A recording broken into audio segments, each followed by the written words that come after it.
नमस्कार मंडळी, good morning सर्वांना. बघा, सकाळची सुरुवात झाली ना की घरात सगळ्यात महत्त्वाचं काम म्हणजे वेदूचा टिफिन बनवणं.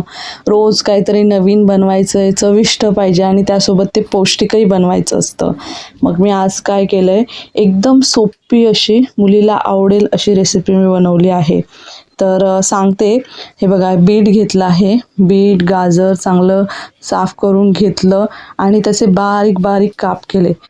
आपल्या आवडीप्रमाणे आणि आपल्या घरात ज्या भाज्या असतील त्या आपण ह्याच्यामध्ये टाकू शकतो. आणि तुम्ही बघितलंच, एका साईडला मी पास्ता बॉईल करायला ठेवला होता. त्याच्यामध्ये मीठ आणि थोडंसं ऑइल टाकलं होतं. आता बघा, हा पास्ता आहे मैद्याचा. तर आता बऱ्याच प्रकारचे गव्हाचा, त्यानंतर नाचणीचा पास्तासुद्धा अवेलेबल होतो आणि तोच करा. आता माझ्याकडे नव्हता आणि मी हे काही नेहमी देत नाही, त्यामुळे खूप कमी प्रमाणात मी आणते आणि कधीतरीच देते आणि ते वेदाला एवढं खास आवडतही नाही. पण म्हटलं काहीतरी अजून त्याच्यामध्ये मसाले ॲड करून बघते देऊन. तर मी काय केलं, तेलामध्ये फक्त जिरे टाकले आणि त्याच्यानंतर सगळे जे कापून घेतलेले होते ते भाज्या मस्त त्याच्यावर फ्राय केल्या आणि थोडं वाफेवर शिजू दिल्या.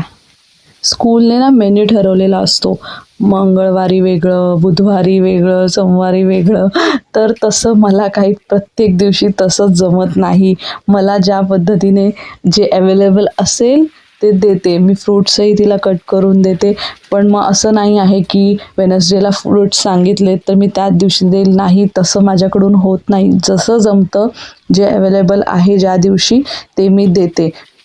छान सर्व एकत्र करून घ्यायचं. बघा, मी कुठली हळद वगैरे काही टाकलं नाही. बीटचा जो कलर आहे तो आपोआप पास्त्याला येऊन जातो.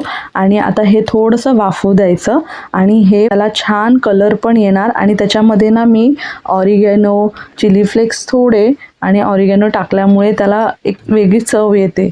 त्याच्यामुळे बघा एकदा तुम्ही ट्राय करून. तर असा हा झाला होता आणि खरंच टेस्टी लागतो तसा, पण आवडीवर आहे. आणि त्याच्यात सगळ्या भाज्याही जातात. पण वेगळं काहीतरी मुलांना असं दिलं, रोज रोज तेच नाही दिलं तर मुलांनाही खायला आवडतं. बघा, असा हा झाला आहे वेदूचा टिफिन आता रेडी.